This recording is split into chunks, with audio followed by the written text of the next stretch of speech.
Durant l'été 1974, en Allemagne de l'Ouest, l'équipe nationale néerlandaise, surnommée la Tempête Orange, a fait vibrer les supporters du monde entier en réalisant un parcours exceptionnel lors de la Coupe du Monde forte, d'une génération de joueurs au talent exceptionnel et d'un style de jeu basé sur le football total. Une attaque fulgurante, une défense impénétrable et une maîtrise parfaite de la mobilité tactique. Elle a non seulement brillé par son style de jeu, mais est aussi entrée dans la mémoire de toute une génération de passionnés de football. Malgré sa défaite en finale, elle a été consacrée championne dans le cœur des supporters. Mais derrière ces moments de gloire sur le terrain, se cachent des joueurs au destin bien différent. 50 ans ont passé, et le temps a laissé des traces indélébiles sur leur vie. Certains continuent de conquérir de nouveaux sommets, d'autres choisissent une retraite paisible, et d'autres encore ont vu leur parcours s'interrompre tragiquement.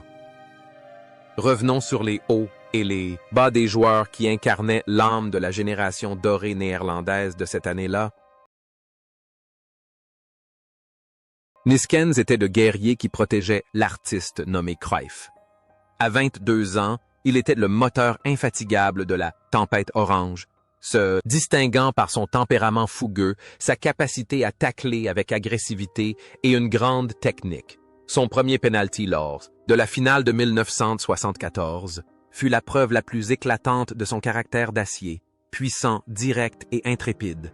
La carrière de Neeskens était étroitement liée à celle de son aîné Cruyff lorsqu'il suivit Saint Johan à Barcelone, puis au New York Cosmos. Les supporters catalans le surnommaient affectueusement Johan Segond. Johan le Second, non seulement en raison de son nom, mais aussi de son dévouement. Après sa retraite de joueur, Neeskens choisit la voie du coaching et voyagea aux quatre coins du monde de la Suisse à l'Australie, en passant par l'Afrique du Sud, partageant sa passion pour le football et semant la graine dans des contrées lointaines.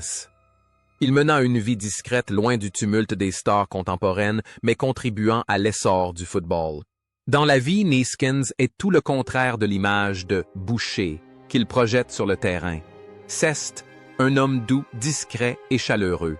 Plus tard, il a rejoint le programme World Coaches de la KNVB, Fédération néerlandaise de football, parcourant le monde pour former des entraîneurs dans les pays en développement.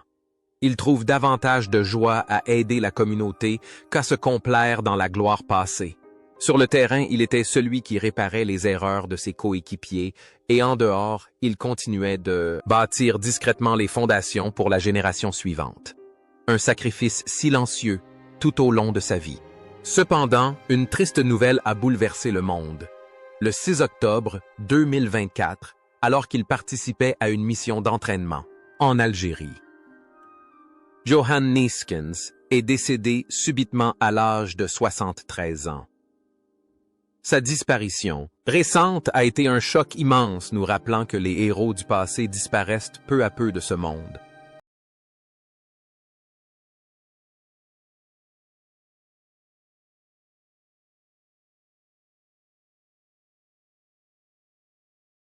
Rob Rensenbrink faisait figure d'étranger au sein des effectifs constellés de stars de l'Ajax et du Feyenoord, à l'époque ayant évolué en Belgique, surnommé le Serpent. Rensenbrink possédait une technique de dribble incroyable et un talent redoutable pour marquer des buts. Lors de la Coupe du Monde 1974, il était parfaitement à sa place sur l'aile gauche, mais le destin semblait toujours jouer contre lui, car il était souvent éclipsé par l'aura de Cruyff. Après 1974, Rensenbrink est devenu la plus grande légende de l'histoire du club d'Anderlecht, Belgique. Le point culminant de sa carrière tragique fut ce tir qui heurta le poteau lors de la finale de la Coupe du Monde 1978, un moment où Sil avait fait mouche, il serait devenu meilleur buteur et les Pays-Bas auraient été champions du monde. Il se retira alors du monde et mena une vie extrêmement discrète, loin des médias, à l'écart du tumulte du football moderne. Rensenbrink menait une vie simple dans la campagne d'Ostzan. Il aimait pêcher et jardiner et accordait rarement des interviews. Il a gardé la peur d'être abattu toute sa vie, mais l'a affronté en silence. Dans ses dernières années, il a lutté contre la terrible maladie de l'amyotrophie spinale PSMA qui a progressivement immobilisé celui qui autrefois si souple était surnommé Elm Serpent. Sur le terrain, il était un artiste mélancolique et en dehors, un solitaire. Le silence de Rensenbrink était une note triste dans la brillante symphonie du football néerlandais. Le parcours discret de cet artiste s'est achevé le 24 janvier 2020. Rob Rensenbrink s'est éteint à l'âge de 72 ans des suites de complications liées à la dystrophie musculaire. Il est parti avec le regret d'avoir manqué de peu la gloire. Johnny Rep était la révélation de l'équipe cette année-là. À 22 ans, il apportait jeunesse, vitesse et une capacité à pénétrer la surface. De réparation avec finesse, auteur de 4 buts. Durant le tournoi, Rep était un attaquant redoutable, toujours capable de faire la différence au bon moment. Il incarnait à la perfection le galant et le romantisme du jeu offensif néerlandais. Après la Coupe du Monde, Rep a joué en Espagne, Valence et en France, Bastia Saint-Étienne, devenant le joueur néerlandais ayant marqué le plus de buts en Coupe du Monde. Un record toujours inégalé avec 7 buts. Sa vie a été une succession de jours de gloire, d'histoire, d'amour et de moments difficiles après sa retraite. Il a confié avoir traversé des périodes financières compliquées et souffert de solitude après avoir quitté les terrains. Johnny Rep est un vieil homme jovial, toujours aussi charmant. Il a vécu un temps dans un camping-car en quête de liberté avant de se sédentariser. Il apparaît souvent dans des émissions de souvenirs racontant avec un sourire nostalgique les vieilles blagues de l'auge. Ces derniers temps, sa santé s'est quelque peu dégradée en raison de problèmes cardiaques. Attaquant redoutable sur le terrain, Rep mène aussi une vie imprévisible, tout gagner ou tout perdre. Cette générosité est à la fois une force et un défi pour ses vieux jours. Aujourd'hui, à 73 ans, Johnny Rep coule toujours des jours paisibles dans sa ville natale, malgré une santé bien plus fragile depuis la pose d'un stimulateur cardiaque. Fin 2024. Il est un témoin, vivant un détenteur de records et le compteur le plus spirituel d'un âge d'or révolu.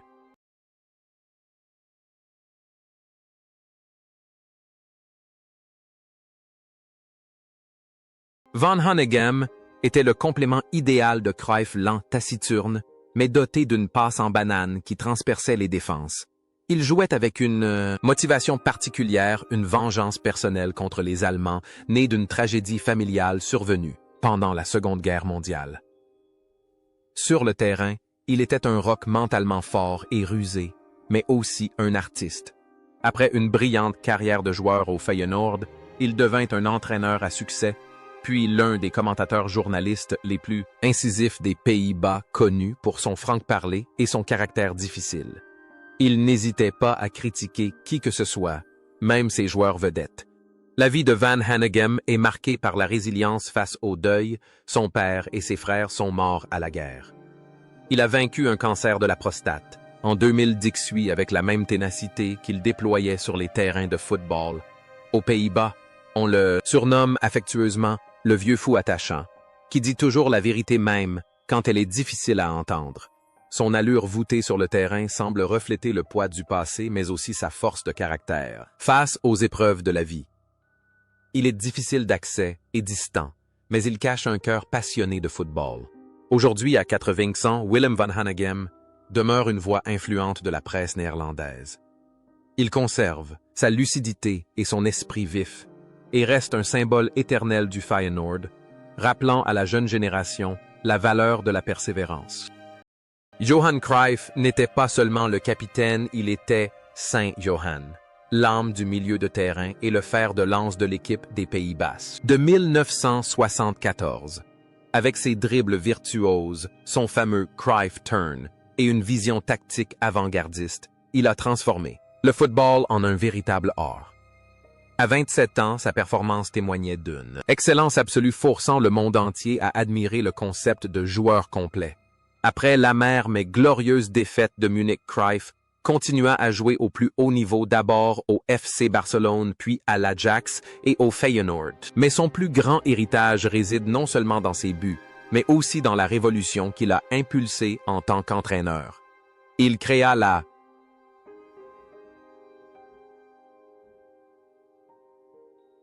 Dream Team.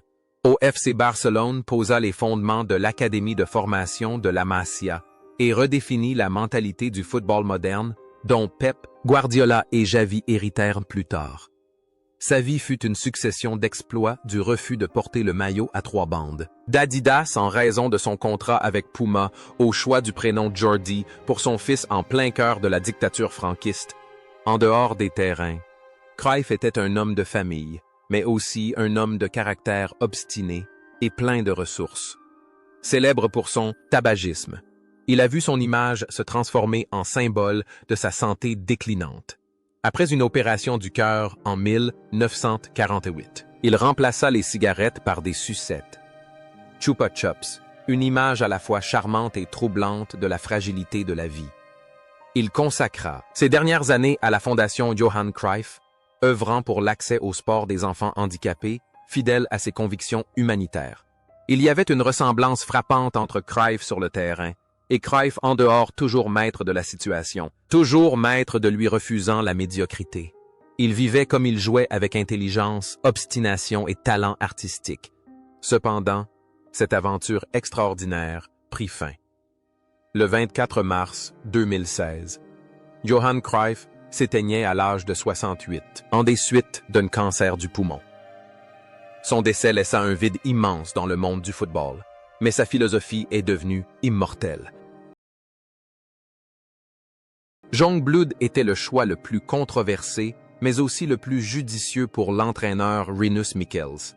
À 33 ans, avec son étrange numéro 8 dans le dos, il ressemblait davantage à un épicier qu'à un athlète. Il montait souvent hors de sa surface, jouait comme gardien libéraux et attrapait parfois le ballon à main nue. Il incarnait à la perfection le radicalisme du football total. Il a continué à jouer jusqu'à l'âge de 45 ans, un record incroyable. Mais sa vie a été marquée par une fin tragique. Son fils Eric, Youngblood, l'œil aussi gardien de but, est mort sur le terrain foudroyé en 1984. Jeanne a dû assister à l'horrible scène. Après ce drame, il a mené une vie paisible, trouvant du réconfort dans la pêche plutôt que dans le football. Youngblood était un homme simple, indifférent à la gloire et à la fortune. Il avait même refusé de rejoindre le grand Ajax pour pouvoir aller pêcher. La douleur de la perte de son fils l'a marqué à jamais, faisant de lui un père profondément attristé, mais qui s'efforçait malgré tout de vivre avec courage. Sur le terrain, c'est un gardien de but excentrique seul au milieu de ses cages. Dans la vie, il doit aussi affronter seul la plus grande douleur de son existence. L'image de lui attrapant le ballon sans gants symbolise sa façon d'affronter la vie nue et sans défense. Le parcours du légendaire gardien de but s'est achevé.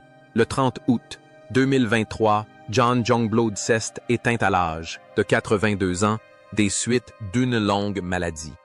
Il laisse derrière lui l'histoire d'un homme ordinaire aux exploits extraordinaires. Ruud Krol incarnait l'élégance défensive. Avec sa longue chevelure romantique et son calme imperturbable, il ne se contentait pas de défendre, mais initiait également les attaques grâce à des passes longues et précises. Son puissant tir lointain contre l'Argentine ou ses courses sur les ailes sont des exemples parfaits pour le poste d'arrière latéral moderne. Après l'âge d'or de l'Ajax, Krol rejoint l'Italie pour jouer à Naples et y devient une véritable idole. Chose rare pour un joueur étranger à cette époque. Après sa retraite, il se consacre entièrement au football, entraînant aux 4 coins du monde, d'Égypte à la Tunisie, en passant par l'Afrique du Sud, où il mène Orlando Pirates à un triplé historique. Il devient un véritable citoyen du monde. Krol mena une vie de grand nomade, s'adaptant à toutes les cultures. Il choisit de ne pas s'installer dans le confort de sa Hollande natale, mais de s'aventurer sur le continent africain ou dans le monde arabe. C'était un homme toujours en mouvement. Sa polyvalence et son adaptabilité sur le terrain capable de jouer à tous les postes en défense et au milieu de terrain se sont transposés dans sa vie, l'aidant à réussir dans différents environnements footballistiques à travers le monde.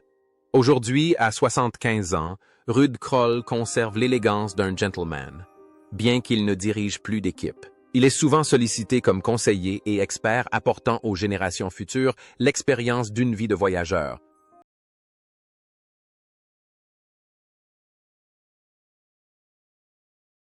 Wim Suurbier régnait en maître sur l'aile droite. Il fut le premier à introduire le jeu en débordement moderne. Rapide, puissant et incroyablement agile, Suurbier était un rouage essentiel de l'Ajax et de l'équipe nationale néerlandaise. Sa carrière fut intimement liée à l'Ajax, puis à ses années aux États-Unis avec ses anciens coéquipiers. Il était réputé pour être le plus drôle de l'équipe, taquinant sans cesse ses coéquipiers pour détendre l'atmosphère avante. Les grands matchs. Lui et Cruyff étaient de proches amis, partageant gloire et secrets. La vie de Suurbier après sa retraite ne fut pas un long fleuve tranquille, tant sur le plan financier que conjugal, mais il garda toujours un sourire optimiste. Il vécut simplement parfois dans la pauvreté, mais ne perdit jamais sa personnalité joyeuse et généreuse. Sur le terrain, il court sans relâche pour soutenir ses coéquipiers, et dans la vie de tous les jours, il est toujours celui qui apporte rire et joie aux autres, même s'il rencontre parfois lui-même des difficultés. Mais ce rire dut s'éteindre, le 12 juillet 2020. Wim Suurbier s'est éteint à l'âge de 75 ans des suites d'une hémorragie cérébrale. Il a rejoint son ami proche Cruyff, laissant derrière lui le deuil de tous ceux qui aimaient son sourire.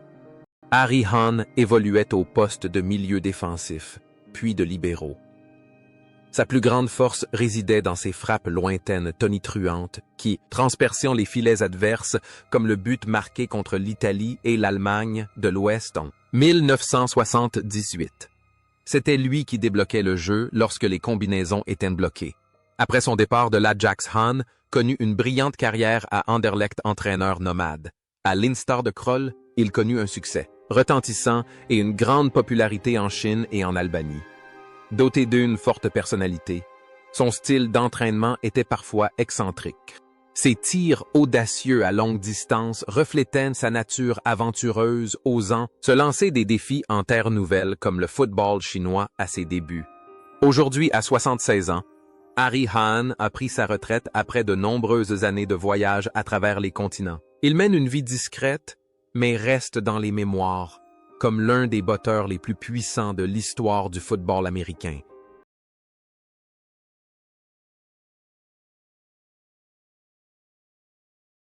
Wim Johnson n'était pas flamboyant, loin de là, mais sans lui la machine.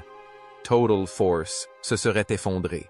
C'était lui qui faisait le lien entre les lignées, comblait les brèches et maintenait le rythme. Cruyff lui-même a dit un jour que Johnson était l'une des rares personnes à vraiment comprendre le football zest, lui qui a subi la faute provoquant le penalty dès la première minute de la finale de 1974. Légende du Feyenoord. Il avait créé la surprise en rejoignant l'Ajax, club rival, à l'invitation de Cruyff. Il reçut une boule de neige en plein œil dès son premier match. Il devint ensuite entraîneur du Celtic et fut celui qui révéla Henrik Larsson. Atteint de démence à la fin de sa vie, il connut une fin tragique pour ce grand nom du football. Le 25 janvier 2022. Wim Johnson s'est éteint à l'âge de 75 ans. Bien que sa mémoire l'ait parfois trahi ces dernières années, son souvenir restera à jamais gravé dans le cœur de ses fans.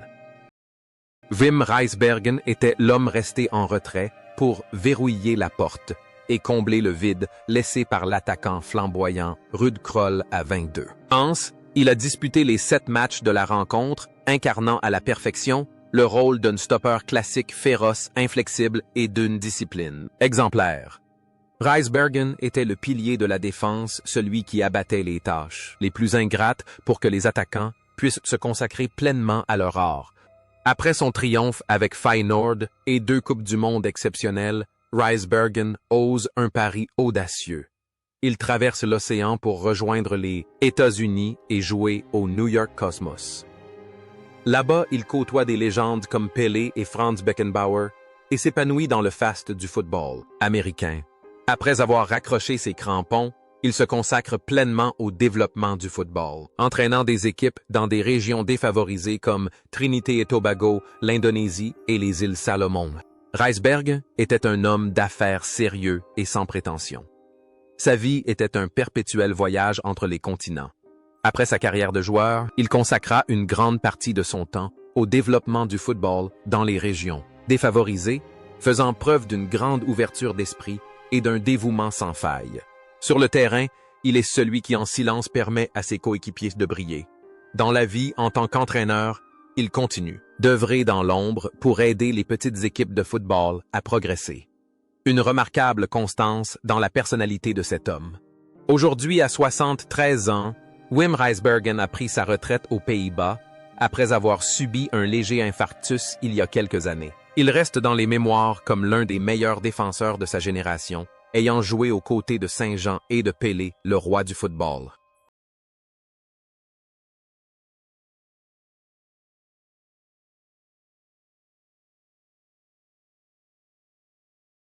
Piet Keizer arriva à la Coupe du Monde 1974 auréolé du statut de légende vivante de l'Ajax, rival de Cruyff et son partenaire le plus régulier.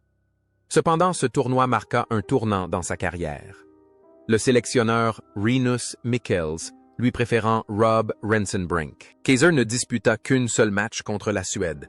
Néanmoins, sa présence sur le banc symbolisait la profondeur impressionnante de l'effectif néerlandais de l'époque. Piet Keizer était un symbole de fidélité absolue, un joueur d'un seul club qui a évolué exclusivement à l'Ajax durant toute sa carrière. Cependant, juste après la Coupe du Monde, 1974, un conflit tactique avec l'entraîneur Hans Krey l'a conduit à prendre une décision. Surprenante, prendre sa retraite à l'âge de 31 ans. Il a rompu définitivement avec le monde du football, professionnel refusant toutes les propositions d'entraîneurs ou de commentateurs et choisissant de se retirer des projecteurs.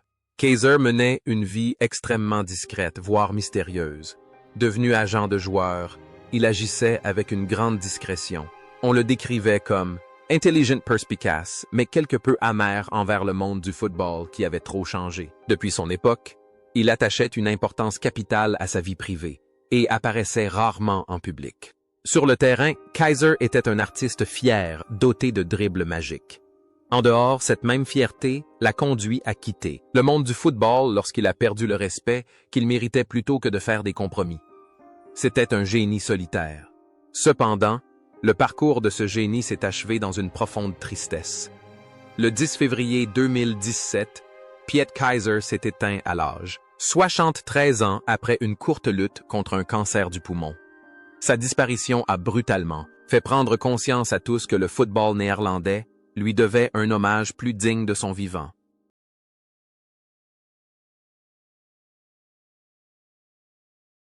René van de Kerkhoff, avec son frère jumeau Willy, a principalement joué un rôle de remplaçant stratégique pour les Ouragans d'Orange lors de la Coupe du Monde 1974.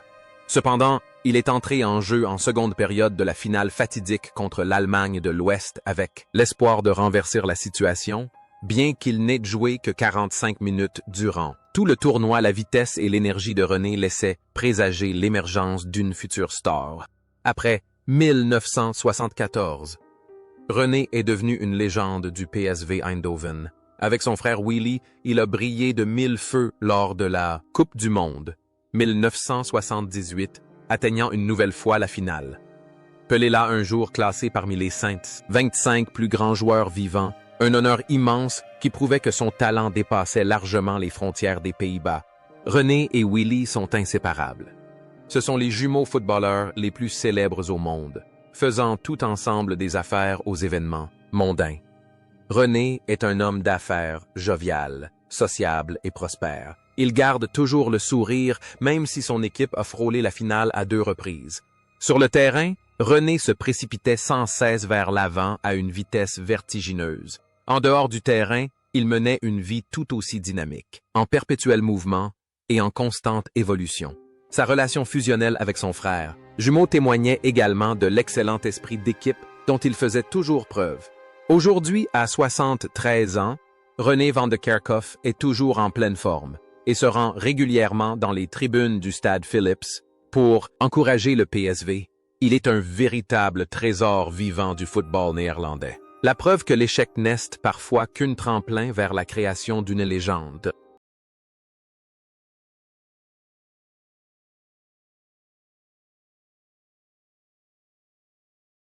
Rinus Israël aborda la Coupe du Monde 1974 en vétéran aguerri capitaine de l'équipe d'Europe qui avait remporté le titre avec Feyenoord en 1970. Bien qu'il ait dû rester sur le banc face à Krol et Rijsbergen en raison de la philosophie de Michels, privilégiant l'Ajax à chacune de ses apparitions, 3 matchs Rinus d'acier fit étalage de son autorité et de son jeu aérien exceptionnel.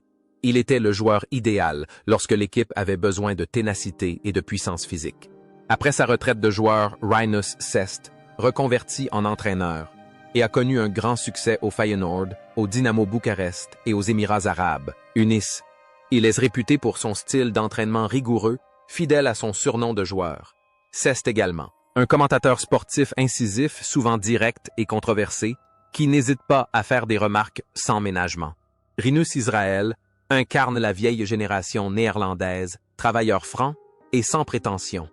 Il mène une vie de famille confortable, mais se tient à l'écart des médias à sensation. Attaché aux valeurs traditionnelles, il n'hésite pas à rappeler aux jeunes générations l'importance du professionnalisme. Le surnom Rinus d'acier lui allait à merveille redoutable sur le terrain, intransigeant dans son rôle d'entraîneur et direct dans ses propos. C'était un homme qui ne cédait jamais sous la pression. Aujourd'hui, à 83 ans, Rinus Israël coule une retraite paisible. Bien que sa santé ne lui permette plus d'apparaître aussi souvent à la télévision qu'auparavant, le nom Ijzoren Rinus demeure un monument emblématique à Rotterdam, symbole de l'esprit combatif indomptable du Feyenoord. Theo de Jong n'est pas le premier nom qui vient à l'esprit lorsqu'on évoque le 11 de départ, mais il est l'atout maître de Rinus Michels. En phase de groupe, il a inscrit le but de la victoire lors du succès 4-1 face à la Bulgarie, notamment en finale alors que les Pays-Bas étaient menés. Au score, il a remplacé Wim Rijsbergen pour dynamiser l'attaque. L'agressivité de De Jong et sa capacité à frapper de loin sont les armes secrètes de la tempête orange. Après son départ de Feyenoord, De Jong a connu une carrière nomade et atypique, jouant notamment à Hong Kong Seiko, une destination insolite à l'époque. Sa carrière d'entraîneur fut encore plus riche puisqu'il a dirigé des clubs et des équipes aux 4 coins du monde du Cameroun. À l'Iran de la Mongolie, au Nigeria Cest, lui qui a diffusé la philosophie du football néerlandais jusque dans les contrées les plus reculées. Theo de Jong était un homme ouvert d'esprit et aventureux. Son choix de jouer en Asie dans les années 1980 a démontré qu'il n'avait pas peur des défis et de la découverte de nouvelles cultures. Son fils, Dave de Jong, a lui aussi suivi les traces de son père en se consacrant au football. Son rôle de cascadeur sur le terrain semble lui avoir appris à s'adapter avec une grande facilité. Il n'a pas besoin d'être la star la plus brillante, mais il est prêt à aller partout et à tout faire pour contribuer au football. Aujourd'hui, à 77 ans, Theo de Jong conserve toute sa lucidité et sa passion pour le football. Il continue de travailler comme consultant et retrouve régulièrement ses anciens coéquipiers de 1974 avec lesquels il évoque son but mythique et ses instants brefs mais glorieux de la finale de la Coupe du Monde.